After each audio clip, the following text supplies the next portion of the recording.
তো আমি প্রথমে বলছি শবে মেরাজ এটি একটি ফার্সি শব্দ। শবে শব্দের অর্থ রাত্রি অর্থাৎ রাত, আর মেরাজ শব্দের অর্থ ঊর্ধ্বে গমন করা। তো এ থেকে বোঝা যায় শবে মেরাজ অর্থ ঊর্ধ্বে গমন করার রাত্রি, অর্থাৎ যে রাতে রসুল করিম সাল্লাল্লাহু আলাইহি সাল্লাম মক্কা থেকে মসজিদুল আকসা সেখান থেকে সপ্ত আকাশ ভ্রমণ করেছিলেন। জিব্রাইল আলাইহিস সালামের সাথে তিনি আল্লাহর দিদারে গিয়েছিলেন, অর্থাৎ আল্লাহ রব্বুল আলমিনের সাথে তার কথোপকথন হয়েছিল। সেই রাতটাকেই শবে মেরাজ বলা হয়, অর্থাৎ আল্লাহ রসুল সাল্লাল্লাহু আলাইহি সাল্লামের আকাশ ভ্রমণের রাত। তো আল্লাহ রসুল সাল্লাল্লাহু আলাইহি সাল্লাম যে এই রাতে আল্লাহর কাছে গিয়েছিলেন, সপ্ত আকাশ ভ্রমণ করে এসেছেন, এটা অবশ্যই আমাদেরকে বিশ্বাস করতে হবে। এ নিয়ে যদি আমাদের মধ্যে কোনো রকম সন্দেহ থাকে তাহলে আমাদের ঈমান নষ্ট হয়ে যাবে। এজন্য প্রথমে বলছি শবে মেরাজ এটি সত্য ঘটনা।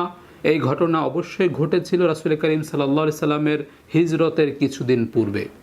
তবে কোন রাতে ঠিক এই ঘটনা ঘটেছিল, অর্থাৎ কোন মাসের কোন তারিখে, এ বিষয়টা সুস্পষ্টভাবে উল্লেখ নেই। কোরআনে বা হাদিসের মধ্যে সুস্পষ্টভাবে এই রাতের কথাটা উল্লেখ নেই যে এই রাতটা কোন মাসে ছিল বা কোন মাসের কত তারিখে ছিল। ইতিহাসবিদদের মধ্যে অনেকেই 27শে রজবকে শবে মেরাজ হিসেবে লিখেছেন, তবে সেটা ধারণা করে লেখা হয়েছে। আবার অনেকেই লিখেছেন যে রবিউল আউয়াল মাসে শবে মেরাজ হয়েছিল।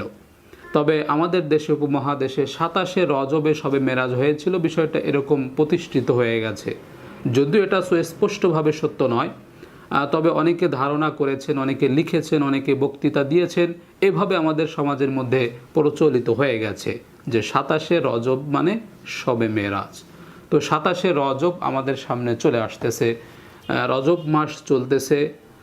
রজব মাসের 27 তারিখ অর্থাৎ 26 তারিখ দিবাগত রাত। তবে আমি আবারও বলছি এই 27শে রজবের রাতটাই মেরাজের রাত হিসেবে সুস্পষ্টভাবে কোরআন হাদিসের মধ্যে উল্লেখ নেই।